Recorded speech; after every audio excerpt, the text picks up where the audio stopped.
Welcome to episode 119 of the Omnigamers Club podcast, the podcast for games on all platforms, including the Pokemon Go Safari. I am Daniel Winter. And I am Mark USA, and once again, 2 episodes in a row, we are happy to be joined by a guest, a return guest. Welcome. Dennis, how are you doing, Denis Ryan? I'm doing super. It's kind of a special privilege to be here with both of you at the same time. Yes, you're something of a foreign correspondent, and that you usually join us when one of us is away on holiday overseas. This year, both of us were away at the same time, so we didn't have that privilege. So we've been into you this last weekend, talking about our main feature a little bit later. But yeah, it's been a little while, so glad to have you back on. Yeah, it's been great. It's always great to be here. Awesome. Yeah, avid listeners will find Dennis has shown up at least a couple of times previous to this. You're our most featured guest on the show, so we're happy to have you back. And yeah, happy to do a 3-person panel with you. And we have a special topic today. Instead of covering one game, like we would often do for our main segment, I think we're going to be talking about a kind of a bevy of games because we all attended an event together this weekend. But otherwise, we're gonna use the larger format of an appetizer segment. We introduce a small amuse-bouche. We're going to talk about a main subject, which we all bring. So we're probably going to bring our own games that we saw at the event, that being the Vancouver Game Garden in Vancouver this past weekend. And then we're going to finish off with a dessert topic, lovingly off topic in terms of video games or board games.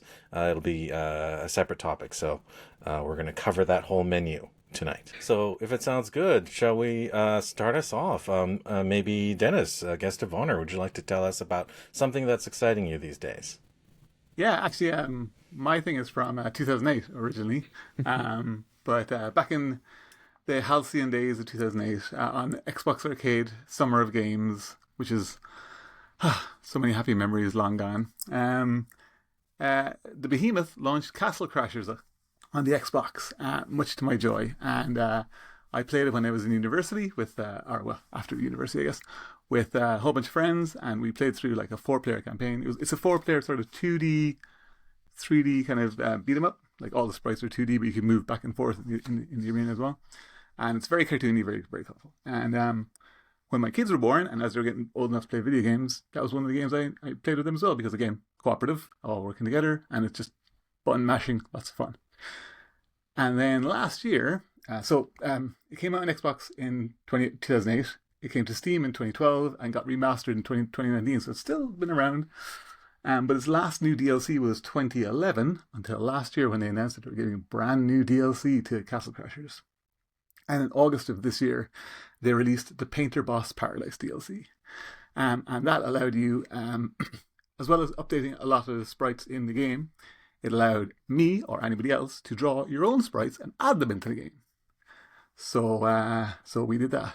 You get a really nice template that you follow. And not only did I do it because I love art, my younger son dictated exactly what he wanted his character to look like, and my daughter, who's 10, drew her own character and uploaded it to the game. So entirely her own art that is now we can play with in the game, either as a playable character or you can replace NPC sprites with it. So like you can put her as the king, and her little sprite can be running around as the king. Yeah, it's also the artistry on Blue Sky, and I think it's limited to the Steam version, right? It's not compatible with the actual Xbox version of the game. So Xbox, PlayStation, and Switch do not have the update yet.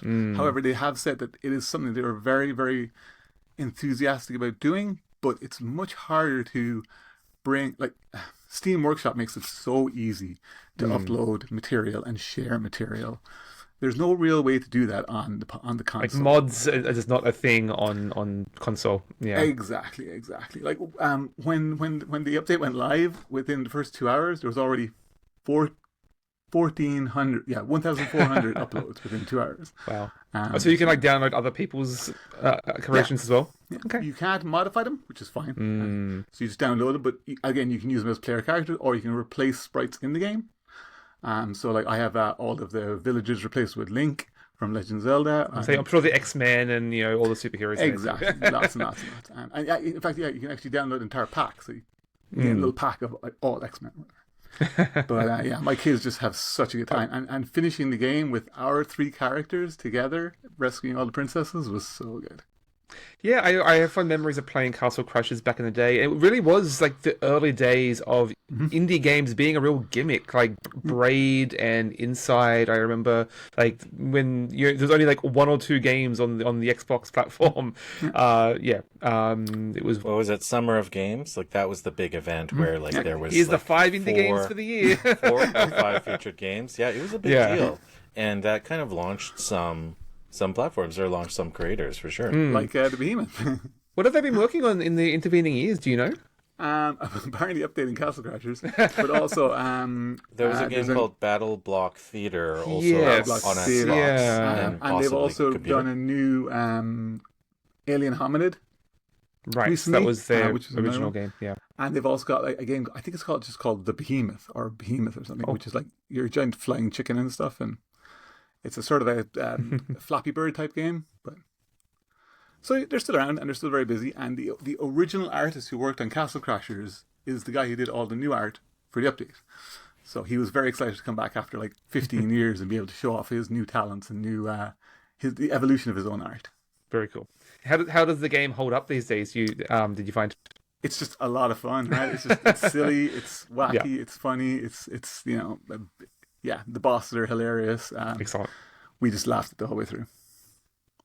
What more can you ask for? Those games all had a very distinctive art style. Yeah. I can picture it in my mind right now. So it's very cool that you can add your own creations to the game. And like you said, your kids can be proud of having their creations up on the screen. Yeah. Get a similar sort of fun when you like draw some silly artwork to put on one of those like Jackbox party pack games. Exactly. You get your logo up on the screen. It's always good for a laugh. Awesome. All right, my next. I'll go next because mine is also quite short. Mine is also a game, but it's not a long enough game to do a feature on. So I figured Appetizer would be good. The game I played, I actually played, and finished a little while ago. This is a game on Steam. That's called Rusty's Retirement. And this game is by a company called Mr. Morris Games, who you may know better from a little Metroidvania game called Haiku. So they made this little 2D side-scrolling platformer called Haiku. It features this cute little round robot. And I imagine that Rusty is a character from Haiku. I don't know. I own Haiku, but I haven't finished it yet. But I definitely know that Haiku is a character in Rusty's Retirement, which is the game I played. This game is a cheap and cheerful little game. It's short. It took me about maybe, like 8 hours to finish. It's cost $9 Canadian. It's really fun. It fits in the farming simulator genre, and it's an idle game.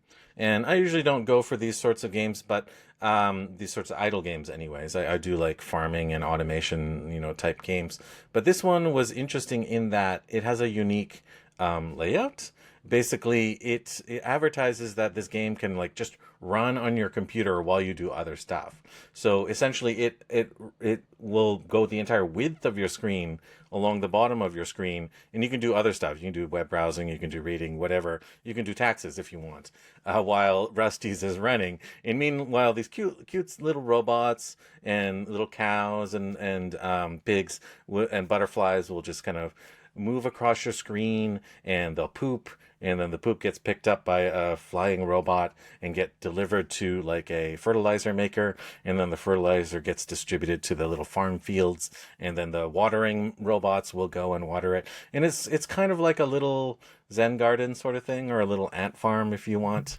Long-time listeners, of course, Daniel, that I like little ant farm type games like Oxygen Not Included. So this is like purely more of that relaxing activity side, and it's not intensive. It's not hard. It goes at your pace, and it's just about collecting coins and building up new little upgrades and this and that. And nothing revolutionary here, but it does what it says. You have it little running in the background there. It's a good little distraction. I played it for about a week, and then I finished and I was satisfied. So that's Rusty's Retirement. Go check it out if that is of interest to you. It's a cute little game with cute little features, and it does what it says on the tin. Excuse my distraction. I was just trying to figure out if this was related to Rusty's Real Deal Baseball, a game from the 3DS. But I'm not familiar with the idle genre. I know there's a bunch out there, like Idle Heroes, I want to say, is what I've seen a few friends playing. Yeah. Idle games obviously are really popular from like the mobile side. I haven't really played an idle game on a PC before, and it's kind of very different because like idle games on mobile, like their whole angle is that they want you to check in every half an hour, every hour, every 20 minutes, so that you click a couple of buttons and then you see some bling bling bling. You hear the little items go bling bling and you collect the coins, and it gives you like this endorphin rush, right? This is a little bit more fluid than that because you don't have to open up a device. It's not necessarily a constant distraction. It is, albeit a distraction, but if you want to relax, it's kind of like one of those water features where like the bridge goes, the bamboo goes down and then it fills with water and then it clacks. It's essentially like that. I would worry about my attention span. I've got so many distractions on my computer already, pulling me in a dozen different directions. I don't know if I need that. It's a cute concept. I do like the fact that it has a hard end, as opposed to just the perpetual machine.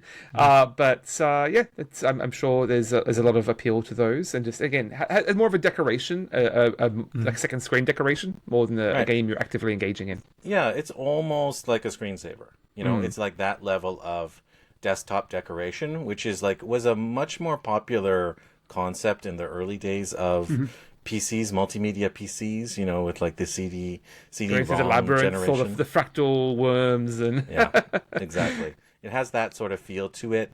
It doesn't take up your whole screen though. It has this clever little design where it's only so tall, maybe the bottom fifth of your screen, but it goes wide. So as you expand the farm, you can kind of slide back and forth and grow out your fiefdom, essentially. But not very complex, and just cheap and cheerful.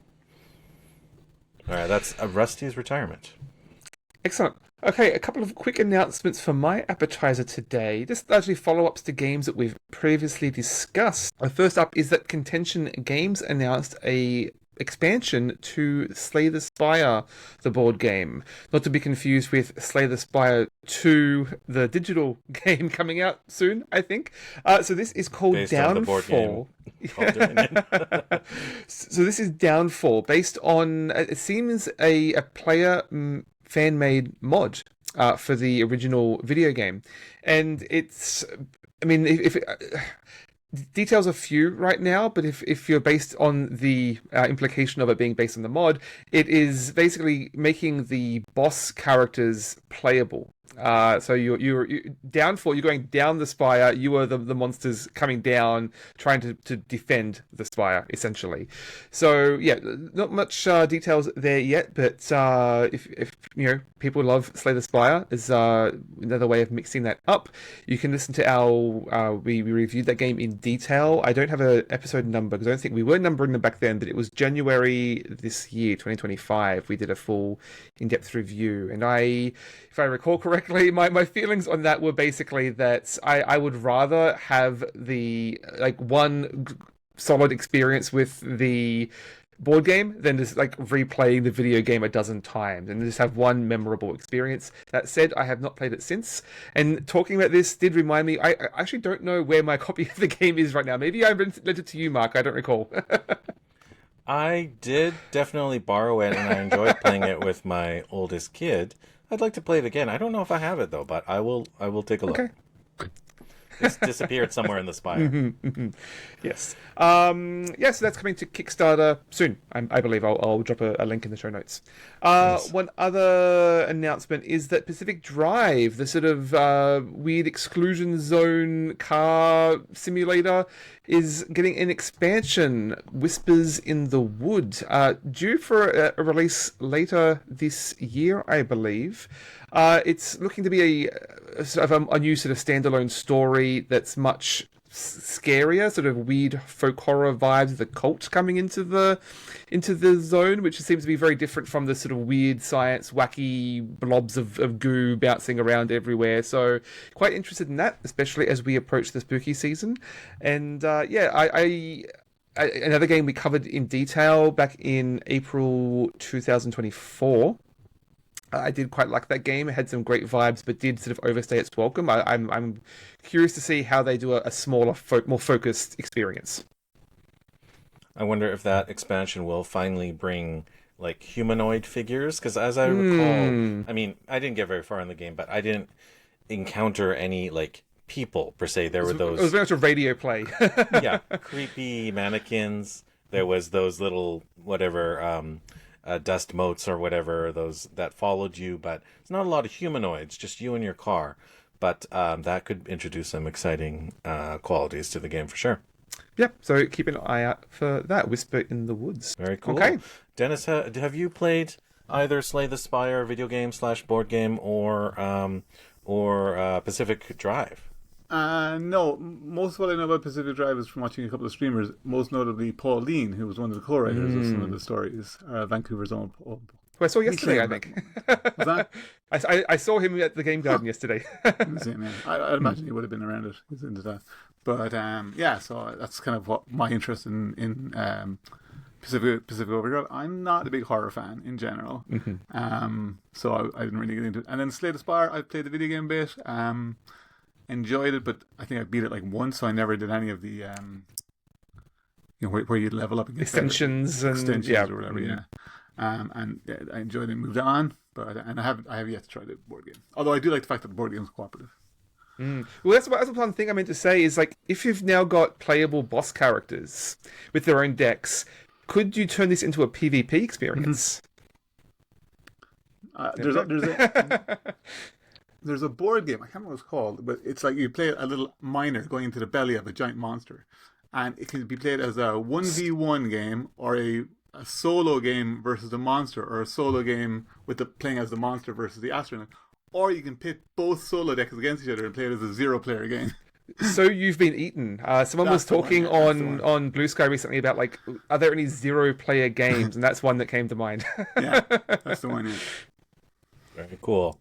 All right, I think we should, since we mentioned it a couple times already, I think we should move into our main course. And if I may suggest, we're going to be talking about Vancouver Game Garden, of course. We saw a bunch of games there. We all had different experiences, though. We didn't, go lockstep with each other. So I think maybe let's all introduce like one game at a time, and we can rotate. And I imagine there's going to be some overlap. If you played the same game, maybe you just dive in and add a little extra. If that sounds good to you. Before that, I wanted to check in if we have any broad thoughts on the event overall. Mark, you and I attended the Game Garden last year. This was the second annual event, and looks to be a continuing thing.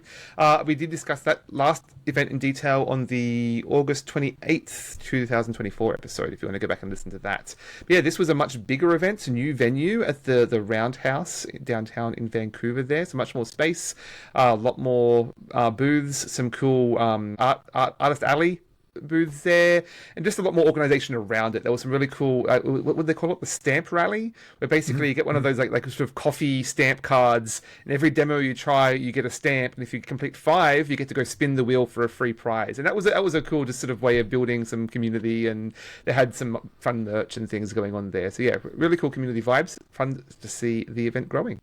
Yeah, that was really smart. Last year, we attended it. It was quite small and claustrophobic. Cramped, it was in the Heritage Hall, which I think is like a converted church or some older historical building on Main Street here in Vancouver. And the Roundhouse is quite a bit larger. It's a community center. Actually, avid attendees of Terminal City Tabletop Convention will recall that was a one-time venue of the convention there as well. We very quickly outgrew it. It comes with its upsides and downsides. I think they did really well, though.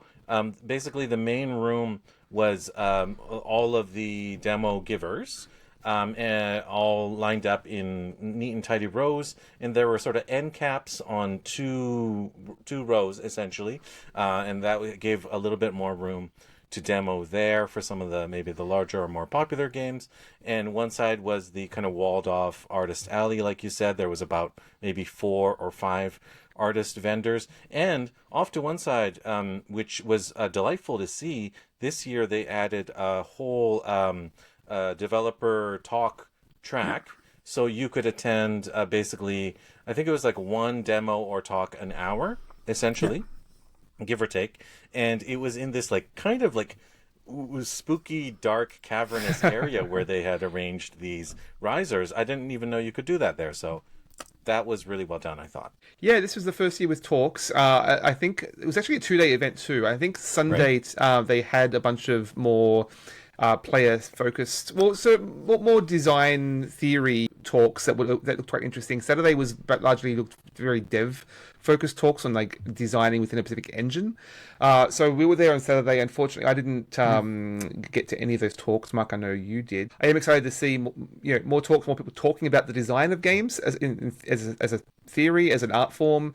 If you've listened to a couple of episodes ago, I talked about the full indie summit where I saw a day of talks there too. So yeah, it's fun to see some of these events branching out and exploring new ways of talking about games. Yeah, and two of my friends who I went along with actually went to, I think, practically every talk. That was one of the things that they kind of went to, and they really, really enjoyed that as a get out of the main hall area. And they were at all the talks. They really, really had a good time. So it was very nice. Another track that somebody could do, even if they didn't want to be in the, I mean, it was very much bigger than last year, but it still got pretty crowded around lunchtime, especially. So. Oh yeah, it got quite crowded, and that's about when I left. I was there for about three hours all told, including a half an hour talk. So I thought attending the talk was a great way to sort of have a little change of pace. You can sit down, be in a darker room, and have a bit of more of a focused experience. It's a little bit hectic. Basically, the way the roundhouse is built, it's an actual formerly functioning train roundhouse, which if you are familiar with the Thomas the Tank Engine extended universe, you're quite familiar with how those buildings are laid out. They're centered around a turntable, a circular turntable. So the building basically is a concentric, kind of like a pie pieces with like the edge cut off. So because of the way the room was laid out, the tables naturally tapered along one end, and the traffic got kind of choked. So I sort of felt bad for some of the exhibitors on that end of the table. But anyways, otherwise they did a fantastic job. Really, no complaints about the setup of the con. I should say most of these games are actively in development. So there were demos there, but this isn't like a marketing style demo. This is very much sort of playtesting. I was talking to some of the designers there, and they were actively taking notes about how they were going to further produce their game and make changes. Like these are not polished final experiences. There were a couple of games there, like 1,000 Times Resist is a notable one that's been winning all the awards lately. They had a booth there again. It was fun to meet a couple of the voice actors for the game, having now played it since. It's very much experiencing games very much in progress at this show, rather than going there to experience what's new and hot, right?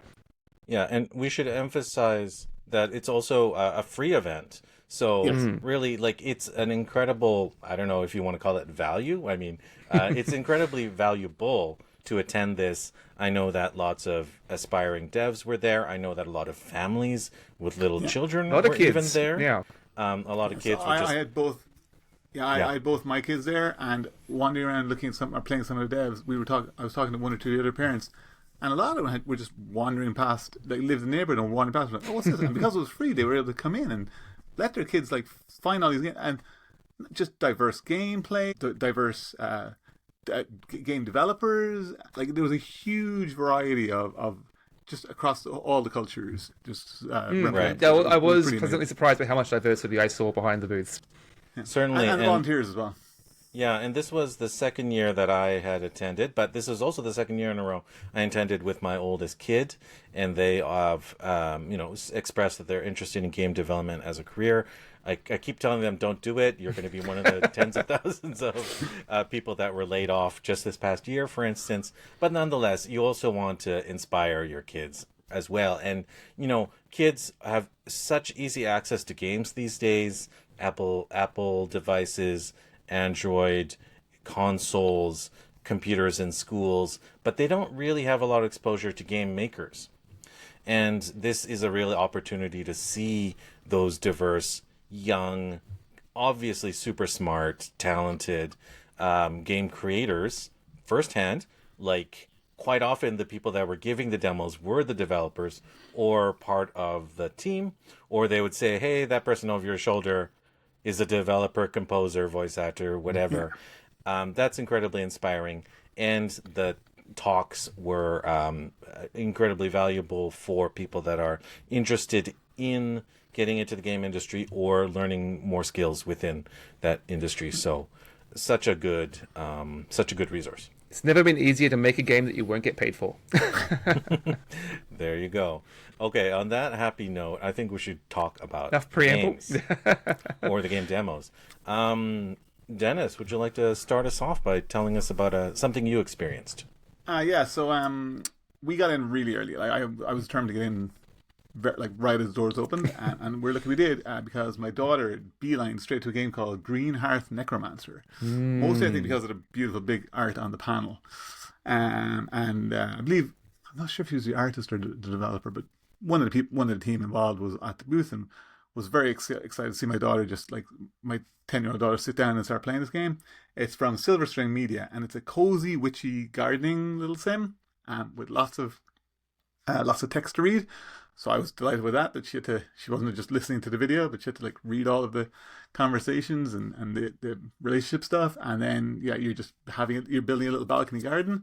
But if your plants die, that's okay, because you're a necromancer. So I didn't get to play it, but she loved it. And she immediately demanded that we wishlist it as soon as we got home. And so before we started this, I asked both my kids what their favorite game was. And Greenhearth Necromancer was for my daughter. Yeah. I was hoping to check that out, but the booth was full up constantly. But I can't remember if I discussed it, but actually saw a talk at the Full Indie Summit from that designer who was at the booth. She was talking about the L statements that they go into, basically coding how they grow the plants dynamically in the game. It's been really fascinating behind the scenes there. So yeah, very curious to check that out. But yeah, my daughter was one of the first people to sit down at the table, and I had to drag her away 15 minutes later. Like, honey, there's other people who want to try this. That is the challenge with some of those demo setups is, some of the stations had 2 or 3 setups where you could play, but some of them had only the one. So obviously all the developers were doing what they could within their means, but the more dev stations, the more demos you could give. It's hard to really get a sense of this game within 5-10 minutes. Exactly, you really want to take your time with these. Some games you can sell in 5 minutes. Some games like Greenheart, that you really do need those 20-30 minutes to get into the game, but you can't give that to because these weren't necessarily vertical slices that are designed specifically to show you a little bit of everything in the game. Those take a lot of time and effort to make, especially. These are small glimpses into small parts of the game that we saw. All right, Daniel, you want to tell us about an experience you had? Yes, well, I was basically first through the door as well, and one I rushed straight for was Anothereal, I think is how you pronounce that. So this is developed by Lena Rain, who a lot of people know as the musician behind Celeste. She did a bunch of music for Minecraft and a whole bunch of games. Really incredible work there. But this is she's designed this whole game by herself, I'm led to believe. And she basically had 2 demos that she had crafted specifically for the Game Garden. One was focused on story, one was focused on combat. So I focused on the story element. I didn't see any of the combat. It was very much like a shmup type thing. I think it's going for a little bit of what's the game? Not Deltarune, the other game by that designer. Undertale. It's very much low poly. You're wandering around talking to characters, and then it breaks out into these little shmup combats. But it's playing. I mean, if you played Celeste, it's playing with sort of similar sense of trauma and anxiety manifesting in real world ways. You're playing this girl who's not refusing to leave her room, and eventually, when she's finally convinced to leave her room, goes out, and suddenly her house is like this house of leaves, sort of liminal space, and all kinds of weird creatures and monsters you're coming across in there. The opening, I think, was really stunning. Just you start out and it's like weird, like sort of soundscape that's all encompassing. It's like she's a musician, very good sound design, as you can imagine, and it sort of crashes back to reality as you like find yourself in your bed in this tiny little windowed space in the middle of the screen. So that was a really cool sort of opener. Leaves a great first impression. Excited to see more of that. Another reel. Very cool. All right, I will go next. I'm going to cheat a little bit and talk about a game that actually is not new. It's not a demo either. It's a retail game, but it was one that was produced by one of the devs that was showing there. And the game is called Chicory, A Colorful Tale. And this was a game that was being shown by, I believe the developer's name is Greg Lobanov. Or that's who I assume was presenting. Unlimited or something, I think was the name of the company. The publisher is called Finji, but they are maybe more familiar for this is the game. The new game was Beastie Ball, which I had seen last year as well. I already demoed at last year's event. But some of the makers involved in Chicory also were involved in Celeste, the aforementioned game, and Wander Song as well. So lots of cute, colorful games of varying styles from this publisher / developer. And so Chicory is a game that I actually own, but I haven't played yet. But the Switch was sitting there. I think actually, Daniel, you were demoing a game right next to me at the same time, so I sat down and tried it out. And it was just like the intro part of Chicory. It has this cute little dog with a artist's beret in it, and he's holding this massive paintbrush, which is supposed to kind of look like a massive size broom, kind of like the Sorcerer's Apprentice from Fantasia or something like that. Very much similar feel, like you're this like little cleaner who's kind of enamored of this like magical wizard who has all these special abilities, and for some reason or another, color disappears from the world. So it's your job to you're not cleaning anymore. You're actually reintroducing color to the world, and it's just this delightfully colorful, to excusing the pun, game.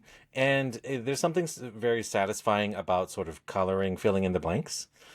Sort of like an adult coloring book.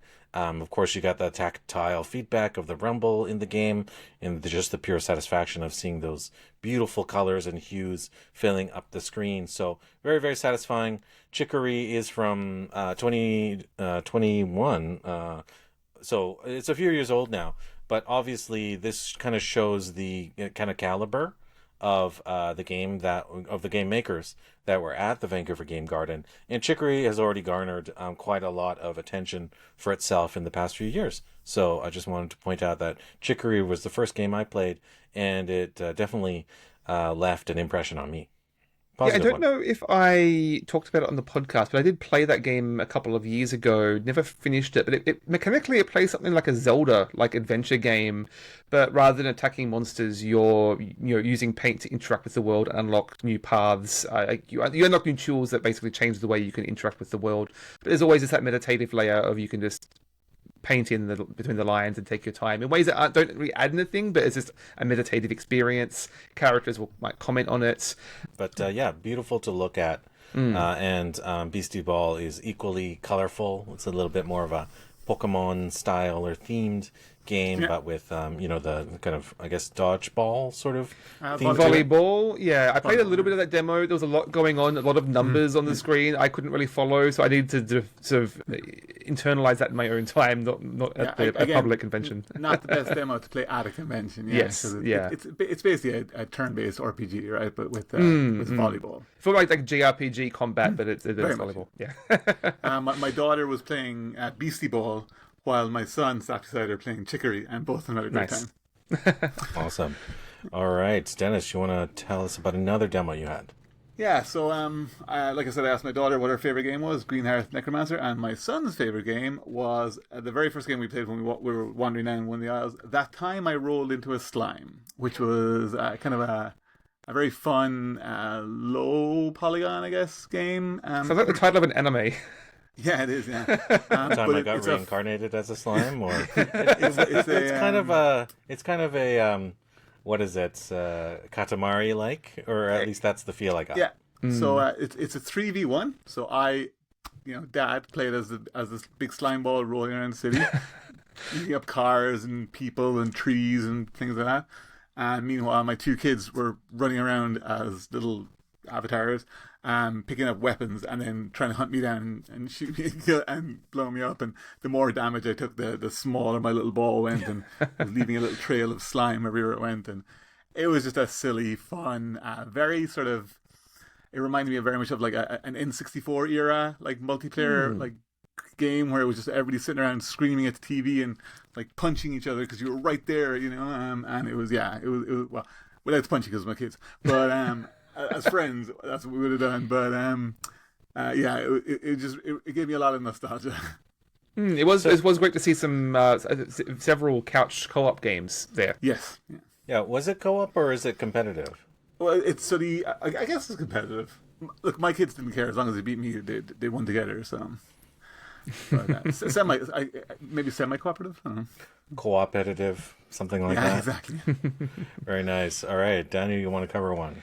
The next game, and I will say up front, bearing the lead, my highlight of the show, this is called Ambrosia Sky, developed by Soft Rain, who I believe is actually a Toronto studio, but I'll forgive them because it did leave a strong impression. And I believe there is an association there with Blackbird Interactive, who made Shipbreakers. Yes, yeah, which was another great game. So this is basically, I mean, the short line is basically Prey meets Power Wash Simulator. We've seen various Power Wash Simulator, lookalikes, both at this show and elsewhere. And I mean, that's a game I don't have a lot of appeal in. Like I get the meditative experience, but I need a little more framework and structure to my game. And that's what this is adding. Basically, you're exploring a spaceship. You're playing as a scarab, I think they're called, who are like cleaning up these sort of fungal growth sort of growing on these spaceships.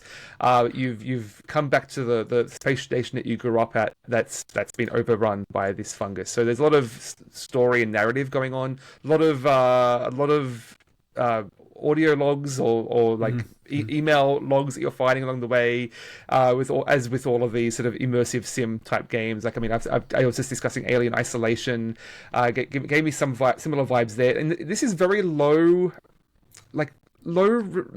fidelity sort of textures, but really high definition lighting. And so it's really fascinating mix of an art style here. Really, really gorgeous lighting and use of color here. The illustrations were really stunning. And then you've got all these systematic layers of the fungal growths, like growing dynamically and then breaking down. And there's like this flame and electricity mechanics that you're interacting with. It was very clunky. Like it's a very early in development. It was like bumping into a lot of friction points, I will say. But I'm excited to see where this goes. Really strong first impression. That's Ambrosia Sky. Yeah, my daughter really, really wanted to play it, but the queue is too long. So there's a demo on Steam. We noticed. Awesome. Yeah, very, very popular table. That was one of the end caps that you could barely get into. Cool. I'm going to mention my next game is on your list as well, Daniel, so you might want to talk about it as well. So this was a game I was attracted to instantly because I saw it was from the developer of a game that I played before. It's from, I believe what is their name? I'll come up with it later, but the game is called Fowl Damage, which is a pun. Which I just realized after I got home what it means. They made the peggle or peggle or whatever. Peglin Red Nexus is the developer. That's right, Red Nexus Games. And I talked to the demo giver, and basically this was a game that was produced, Fowl Damage, that is, sort of by one of the team members in their spare time. And it was so good in their thoughts that they decided to publish it on their own. And so this is a fairly simple game in concept. Basically, you play as this rolling egg, and you're sort of in this kind of dark, kind of gritty, industrial environment. I think it's like sci-fi, but it's a little bit hard to tell because there's not a lot of background there. But basically, it's 2D side scrolling, and you can jump, but you cannot fall very far. You can only fall so far because you are an egg, you are soft, so you can fall a little bit. And basically, the challenge of the game is that you have to traverse these environments trying to find just the right spot, the right angle to jump, to the right angle to fall. You can roll a little bit off edges and still preserve your soft, gentle exterior. But if you do crack your shell, it's not the worst because you instantly, instantly shape yourself at the beginning of the kind of the screen. And it is kind of like discrete screens that you enter into. So I instantly got kind of like Metroidvania vibes out of the traversal. I don't know strictly if it is Metroidvania because I didn't like unlock super blasters or anything like that. Plasma shields for your egg. Yeah, it's a fairly simple concept. I don't know how long, how much legs this game is going to have. It's an egg. Because it's so simple, and it's because it's an egg. It's round on all sides. But I will admit, the short amount I played was absolutely delightful. I could have played longer, but there was people behind me. So it's a cute concept, pretty well executed, and I want to see more. I will just say that the visuals, the industrial visuals, were a little bit unclear, like where you could jump and where, kind of like what was impassable and what was a passable platform. But other than that, it's fairly minor, and that's something they can easily touch up. I think it's partly deliberate in that I played the demo on Steam, which you can also find, and that, there's like a bunch of extra hidden collectibles you can find that I found like half of them. And so there's a lot of those hidden platforms are deliberate for collectibles, I think. But yeah, I've seen a whole subgenre of games about basically jumping, like platforming games where you jump, and if you fall, well, you've got to start over. And so this is sort of subverting that, where you can't fall, obviously, but at least each screen is a standalone experience. If you beat the screen, you don't have to like go back to square one. So I guess you'd call this something like a platformer, perhaps. I actually played this at the indie full indie summit a couple of weeks ago. Chatted to the dev there. I think her name was May Gardens. And yeah, it's a great little platforming game. Again, I don't know how many legs it has, but for a fun little unique experience, I had a lot of fun. Kudos to the guys on the booth, because they were, my son sat down and was playing it and he kept smashing, and they were giving him some tips, and then they came around from the back of the booth and they're like, we're cheering him on, and every little success they're like, you can do it, you can. And then when he managed it and got on to the next screen, they were like, yeah, way to go, and it was great. Because I will say, a lot of it is like puzzling. It's not just the platforming dexterity. It's like there is a puzzle to how you navigate the space. Yeah, and it didn't hurt that the booth had, a video of Peglin going, and they had little plushies of the Peglin characters, so that was quite attractive from an aesthetic perspective. They were quite low. It was quite a low print run or manufacturing run, so they were quite expensive, but they were very, very beautiful. And they came with little backpacks that you could store coins and everything in. They were amazing, but both my kids wanted them, and I was like, oh no. Yeah, good thing that wasn't available at the merch table. All right, I forget where we're at. Is it you, Dennis? You want to talk about another demo? Sure. Okay. So I've said both my son and my daughter's favorite game of the convention, and mine wasn't actually a demo game that you could play at all. It was in the Artist Alley, a little bit of a diversion. So after doing kind of two loops of the main gaming space, I decided to like take that last corner and check out the very small. Like I said, there's only 4 or 5 people doing art. So wandered on, had a look, and got to the far corner. So this was basically the last possible booth I could have possibly seen in the entire event. And I wander up, and he had a whole bunch of lovely sketchbooks just laid out open on the table with these really lovely cartoony drawn monsters.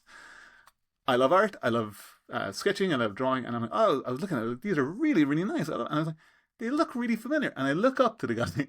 I look up at the guy, and behind him on the wall is a giant cardboard frame that says, "Monster loves you too." And I'm like, I know. There's a sequel.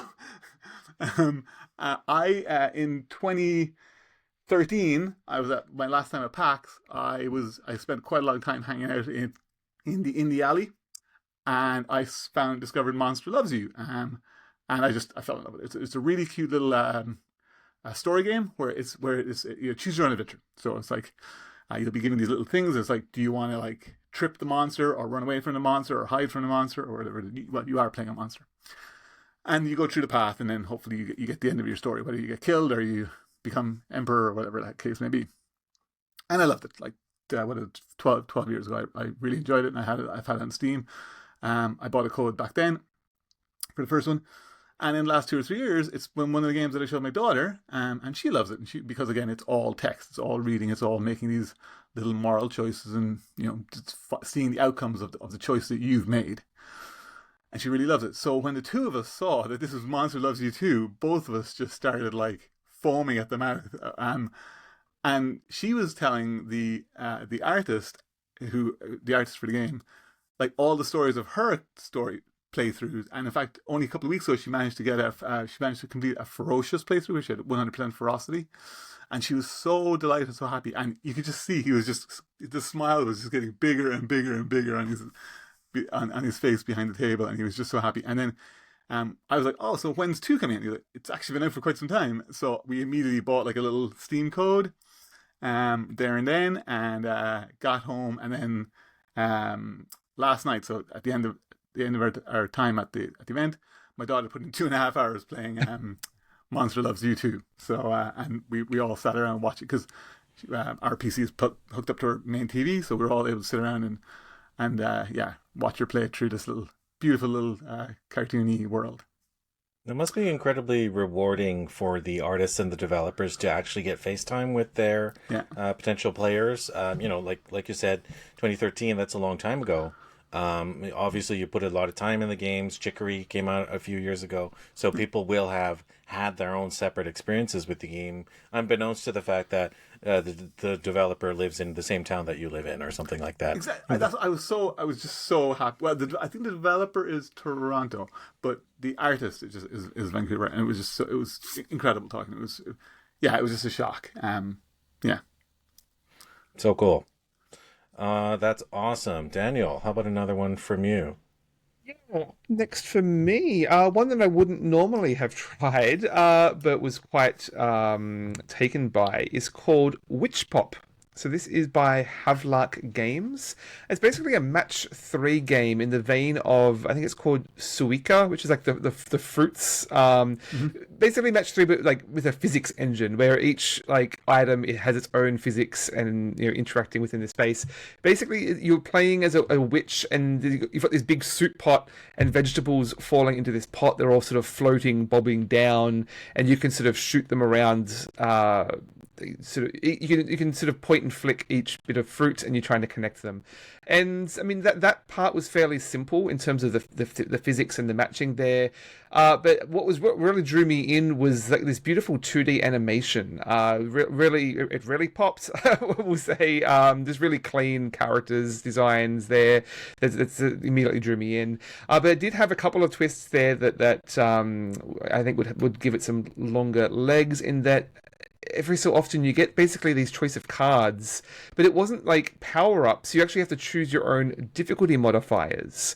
So you're going to make the corn is now more heavy, or this one's harder to flick, or it's larger. Like basically these different physics modifiers for each of the vegetables to make it more harder for yourself.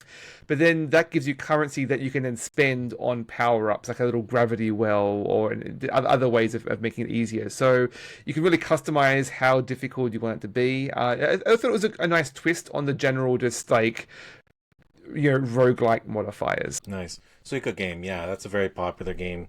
Came out of Japan, but there's a lot of clones in it, and I think the original one has you dealing with like various shaped orbs, and if you match them, it's sort of like 2048 or threes. Like the smaller ones join to become a slightly larger size. Larger size matches becomes a larger size, etc. Yes, yeah. So right. Did either of you have a chance to try Witchpop? No. I spent a bit of time around the booth, but there was quite a queue, and I was really admiring the little art and stuff. And I was watching somebody else play it, and I was really admiring like the little physics of 3 of them would link together, and they'd be floating out through the fire, and they'd be getting all panicky, and then the 3 of them pop together, and they'd hey, and then they'd pop, and then turn into the. Can't help but be reminded of one of my childhood sort of match 3 games that I played a bunch, as like one of the few available on the Mac, and that was Snood, I guess. But very few people played, I'm sure. So. No, that makes me think I missed that game. But how many games were at the show, because there were like, what, 6 rows if you could include both sides, maybe more. I didn't actually grab a full number, but a few dozen, I think. I think it was closer to like 100, wouldn't you say? Because there was I'd say closer to 50, maybe. Well, there was at least 6 rows, and there were at least 5 or 6 games per row. So, like, I think that's like getting up there. But yeah, and some stations had more than one game. But I get ahead of myself. I'll talk about my next game. It's a mix of genres that I enjoy very much. The game I played was called Generation Exile. It's on my list too. And it calls itself a solar punk themed city builder. I found that the art was very atmospheric, and I like city builders a lot. I like sci-fi a lot, but this game also had interesting sort of branching and emergent narrative. It had sort of like a narrative engine. So the starting part reminded me quite a bit of like a visual novel. It was giving me choices about team members, about like who I should bring in, not just in the XCOM sense of like who has the best stats, but like, who has the best like personality to fit the team and the job. Defining your relationship to these characters. Yeah, so I thought that was a really cool move. It had a fully fleshed out character builder. I didn't mess with it very much. I saw the person on the booth next to me was like spending a lot of time customizing their character for this demo. Of course, a lot of people, these are the people that spend like 6 hours developing their character when the new Elder Scroll comes out. Yep, exactly. I didn't do that. I just wanted to get right into the narrative. So once you get past the story bit, you get into, a more familiar city builder perspective. It's built with hexes, very much like, Sid Meier's Civ 5 and onwards. And I found that the art was quite lovely. The concepts are interesting.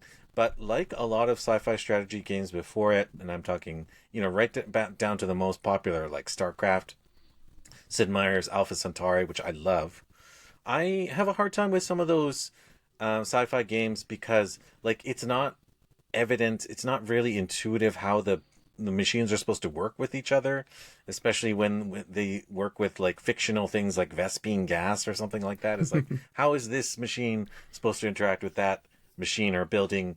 It's not super clear. These are all things that would become clear if you devoted a decent amount of time for that. Yeah, convey in a 5-minute these are games demo. that don't necessarily demo well because the UI is half the game in these things. Yeah. And like I played this at the show and as a Steam demo. The Steam demo is actually quite different. I'm not sure if it's newer or older, but there's already some changes there. So it's an active game in development.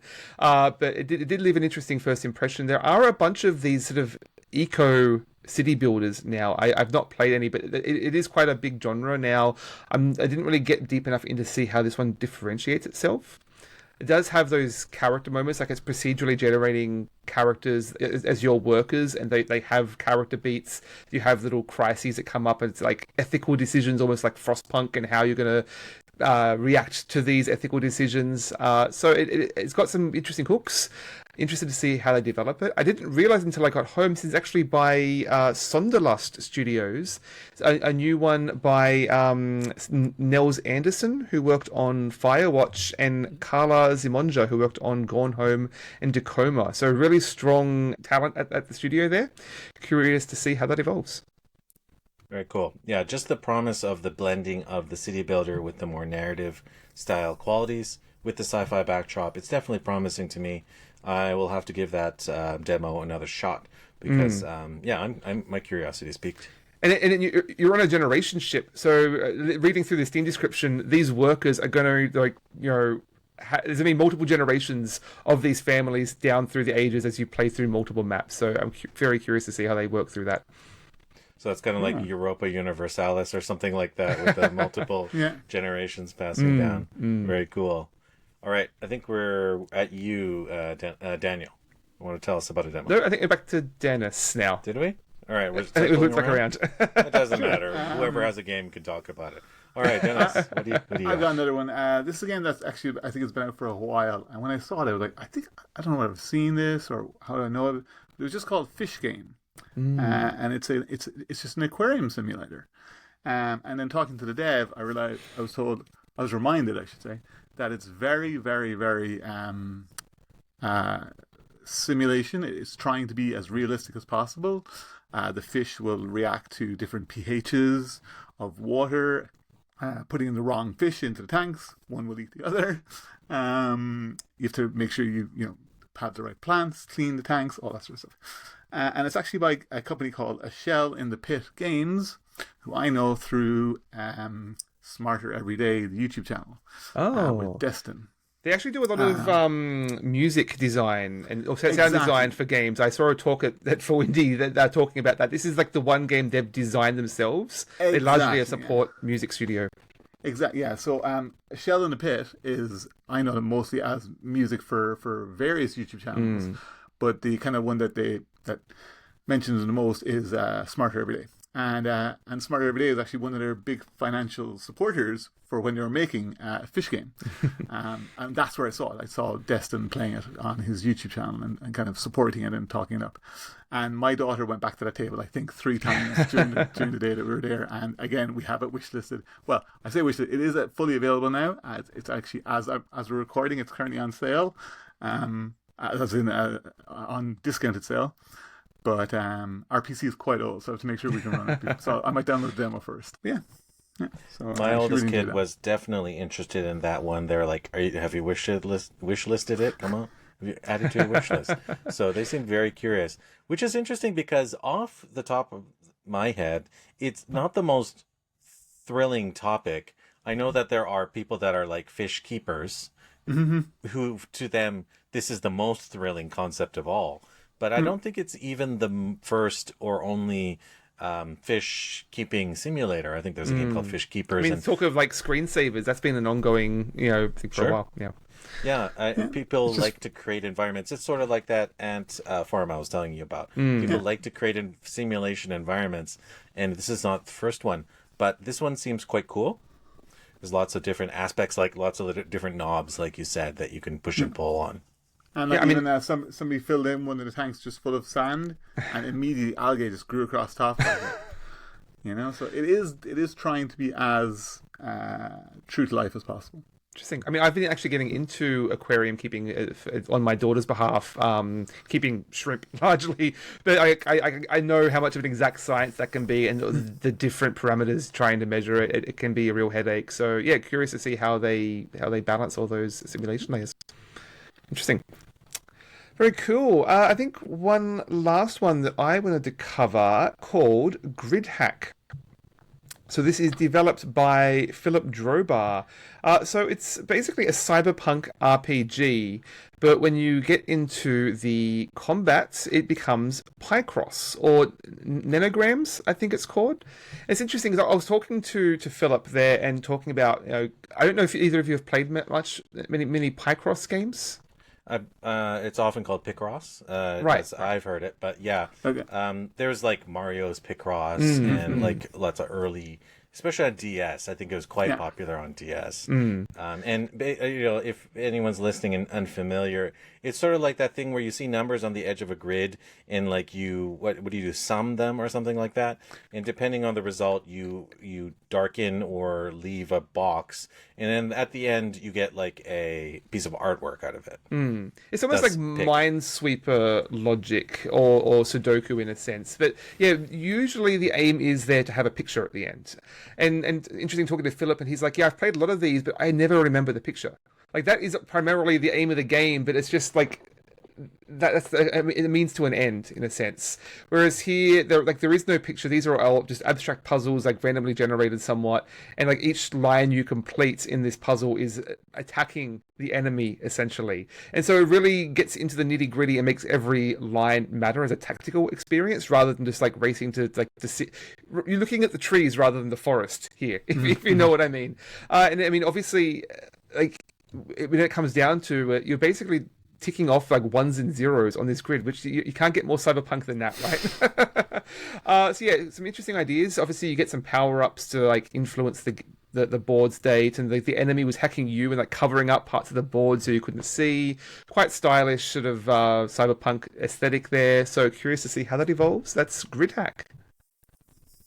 that was actually one I really wanted to have a look at and try out, but it was always a little bit busy, and also I didn't think it was one that my kids would be all that interested in, so I didn't want to, I was kind of kept moving around for that. All right, if I may, I'm going to talk about a game that also features numbers and grids, and this is like maybe my game of the show, which could be ironic because it's not the most flashy, but it was very colorful. This game is called Make 10, and it was distinctly a Pico 8 game. And for those who haven't heard, Pico 8 is what's called a fantasy console. It's not hardware. Anyone can get it right now on their phone, computer, browser. It can run on a Raspberry Pi. It can run on a lot of the retro handhelds that Daniel and I have been talking about for a few months now. So really accessible. But the cool thing about Pico 8 is that it's kind of very low spec. It's 8-bit, 128 by 128 pixel graphics, and very, very exacting hardware specs. That's what enables the compatibility. Now, Make 10 is a game that makes use of the bright colors of the platform. It's a very simple concept. You basically select through your mouse or tapping or console controls, I imagine, grid, a rectangular grid of numbers. And those numbers have to add up to 10. If you're trying to visualize this, kind of like imagine the workstations in the Apple TV show Severance, where they're working with the mysterious numbers that are supposed to give you weird feelings. This is kind of like that, but much more colorful and cheerful. And I like a puzzle game. And there's something quite satisfying and addicting about this game. So the rules are really simple, and it's kind of a little bit board gamey, a little bit crosswordy feel to it. Of course, it's very simple. Like a rectangle is like 1 by any number of digits, or 2 by 2, 3 by 3, so forth. But you can't get lower or higher than 10. It has to be exactly 10. So the easiest combination would obviously be a 2 by 1 space that has a 5 and a 5, or a 9 and a 1. But now when you get I found a 1 by 5 line that included numbers that all added up to 10, and the people that were standing behind me were gasping. They were like, "You could do that?" And I said, "Yeah, you can do it, baby." And you feel that way. You feel that way as you're clearing off the screen. And like I said, super simple, really colorful, immediately sort of intuitive and satisfying. And this game is quite cute. It has like a random mode, and it has a daily mode, sort of like the aforementioned Slay the Spire. It has like a seeded, like a fixed game that everyone can sort of compete at. So a really smart design. And it's high score based. So there is a timer. You can't spend forever and ever on a screen. But what I played of it, very, very short experience, was super satisfying. And that's what made it my game of the show. Make 10, I don't recall the developer, but you can get this on the Pico 8 Explore platform. So that one I'm super excited about. I think I'm going to buy Pico 8 for myself tonight. Yeah, I'm not familiar with the Pico 8. I did see there was a talk there on developing games with that system, but there was another booth there showing off basically a collective of games called the Plush Girls Dozen. It looked like something like the UFO 50, like a sort of an anthology of games in one package. So I think that is available now. I'm planning to check that out when I get some time. Yeah, I was also excited to see Plush Girls Dozen discussed. That the sheer variety of games is what's kind of surprised me about that one. Like UFO 50, this game has a wide variety of things, including like a 128 by 128 version of sort of like a SimCity like platformers, obviously, puzzle games, action games, just the creativity and the skill of these people doing designs in such a limited hardware spec, just very, very inspirational. Make 10 is just a game that should have existed 50 years ago on mainframes or something like that. But it makes perfect sense now, and it's a classic as a result. So we've discussed a couple of times recently, limitation can often breed innovation, right? That's right. Simple. Yes, I think that's the whole concept of Pico 8 itself. Obviously, there's no reason why we're limited to that color frame and spec. It's just like that breeds creativity, just like the, what is it called? The Playdate platform. You know, that 2D a new hardware system from, new-ish hardware system from, who is it? Panic? Who used to develop this, my old Mac FTP software. They're constantly making these fun, creative creations. So, anyways, yeah. I've discussed in regards to UFO 50, there's this real elegance where you can see the design intentions in these simple games without like dozens of systems overlaid on top of each other. There's just a couple of key mechanics, and you can really see every decision that this designer has made, almost like a board game. And let video games be video games, you know? Like these simple designs kind of harken back to a different era where, you know, creativity had to come through constraints, and you didn't have infinite budgets, and you didn't have infinite team sizes. You can just have a good, honest game, and that's what this platform offers. So there's Make 10 for me. Did you want to talk a little bit more about Plush Girls?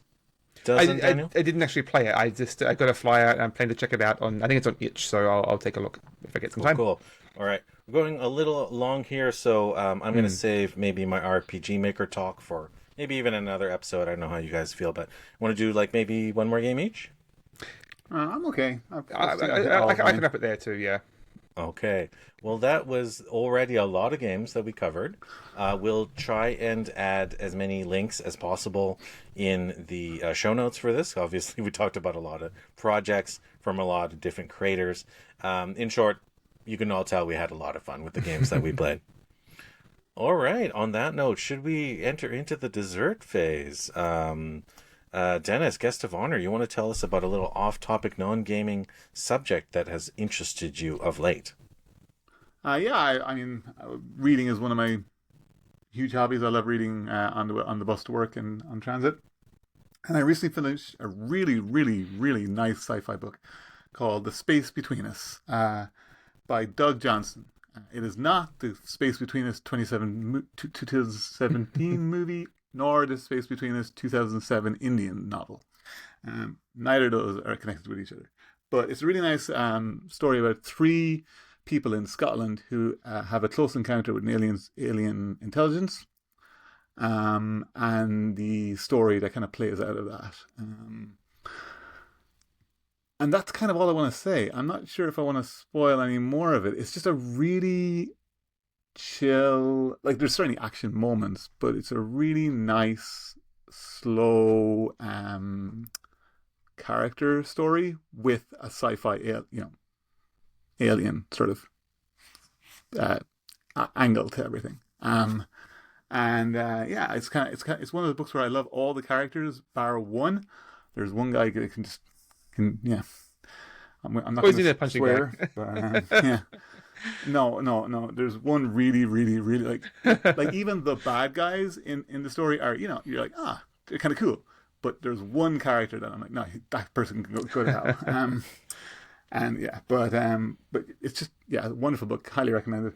And I finished it and discovered that there's already 2 sequels.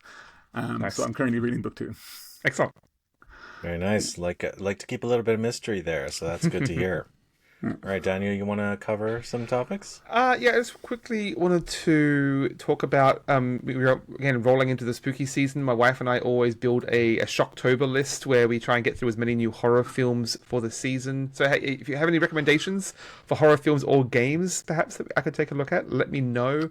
But we just wanted to shout out a couple of recommendations that we've recently seen. We're continuing to work through the All the Haunts Be Ours compilation. I talked about some of our finds on the episode 108 with Graham Gents. We talked about some horror wrecks there, but a couple more I've since discovered. One called Beauty and the Beast, a Polish version, very gothic, very grim gothic atmosphere. The Beast is played like this weird hawk person. Really interesting twist on that fairy tale there, if you're looking for something a little different. Another one called Edge of the Knife, which is basically, it was filmed on Haida Gwaii, the islands north of us here in BC. filmed in the native language of the Haida people. It is a horror film, playing with some similar themes to like Wendigo lore, if people are familiar with that. So that was a really interesting take with a unique culture. I'd recommend checking out those. Very cool. Nope. Dennis was shaking his head all throughout that discussion of Daniel mentioning spooky stuff. But it is that fun season, and everyone can have a little bit of fun with ghosts and monsters, even, just in video game form. Daniel, did you have more you wanted to show of that list? No, let's just keep it there for brevity's sake.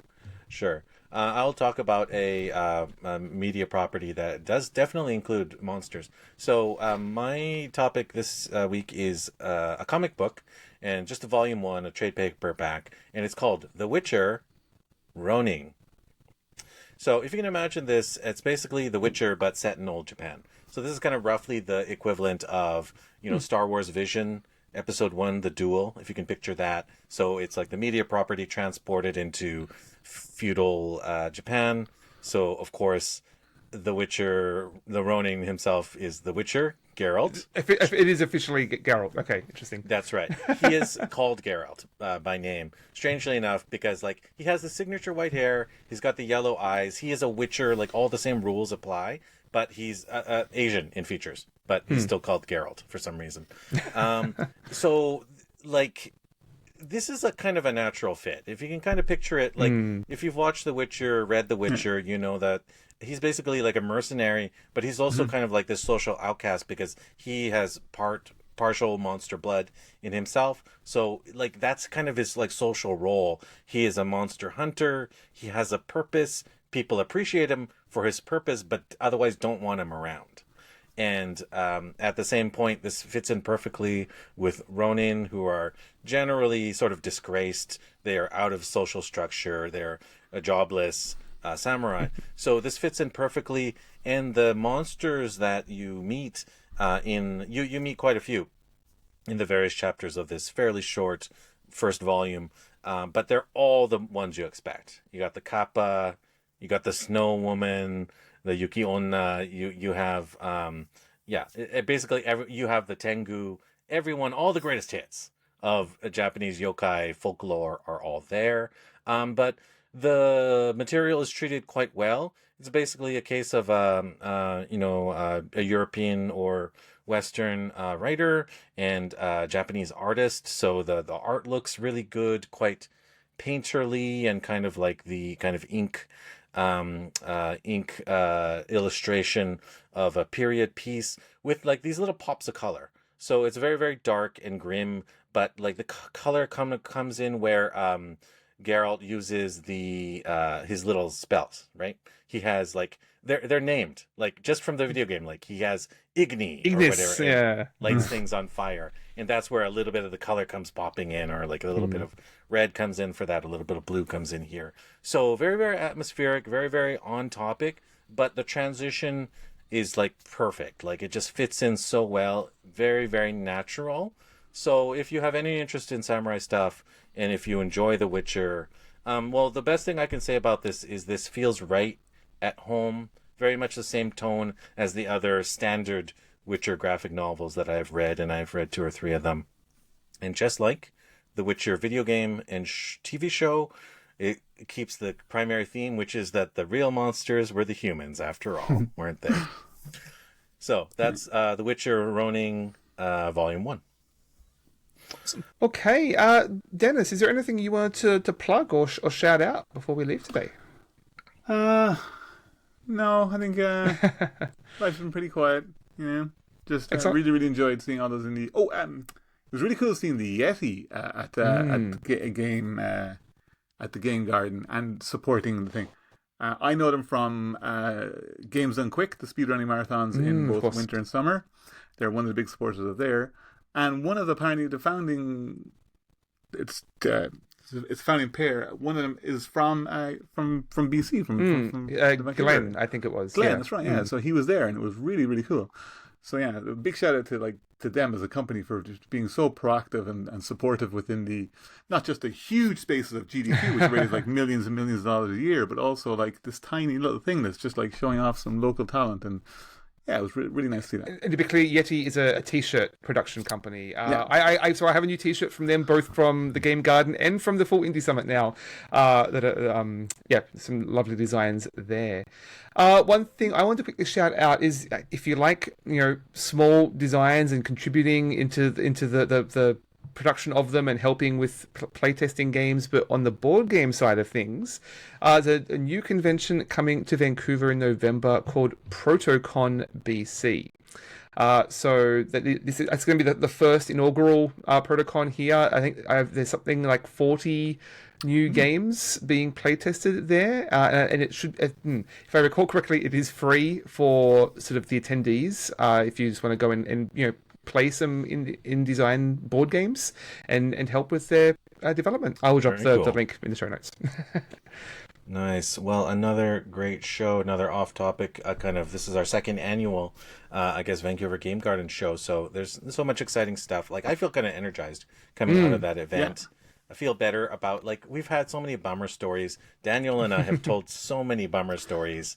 I've listened to them all. Yeah, exactly. You, one of our listeners, I'm sure, is sick of it. So it was very nice to talk about, positive news for once. And, like Dennis and I said, very inspirational to take our children, show them a bit of the future or another side of the games that they already play and enjoy. Invigorating to see so much creativity thriving. A lot of these people working on these games on the side alongside full-time jobs. So always worth supporting when you have the opportunity. Yeah, real kudos to all the developers, the promoters, marketers, artists, voiceover actors, all the support staff, all the volunteers, event organizers. You did a great job. And, that really inspires us. I think 2 out of the 3 of us are involved in the TCTC conference that's coming up in the future. So, of course, got to support another local event here in Vancouver. Speaking of which, the aforementioned Pokemon, Safari happened in Vancouver this weekend? Yeah. Didn't even talk about that. I saw groups of hundreds of people wandering around in sync with their Pokemon. Yeah. I met some people on the train home, and I was telling them about Game Garden, so they went back on Sunday to the Game Garden. Awesome. Yeah, I think a lot of people had travelled in specifically for that or for both. So, yeah. Right on. Exciting stuff happening in our town.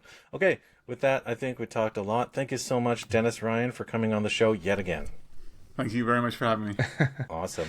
I guess we'll do a regular outro.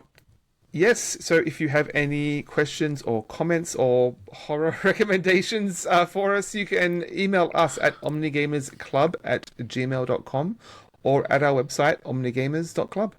That's right. Check out our video episodes on YouTube. Subscribe if you haven't yet. And find our older episodes only in audio form in a podcatcher of your choosing. Of course, we'd love to hear your feedback on either YouTube or the podcast. Email us at omnigamersclub@gmail.com. You can find myself as markyuasa.bsky.com. Daniel, Dennis.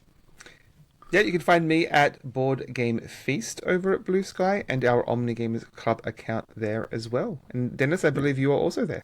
Quaidarain, so QUAID at Blue Sky. Awesome. Great talking to you guys. Everyone out there, until next time, I hope you have a balanced diet of games. Thanks. Bye. Thank you. Bye. Bye.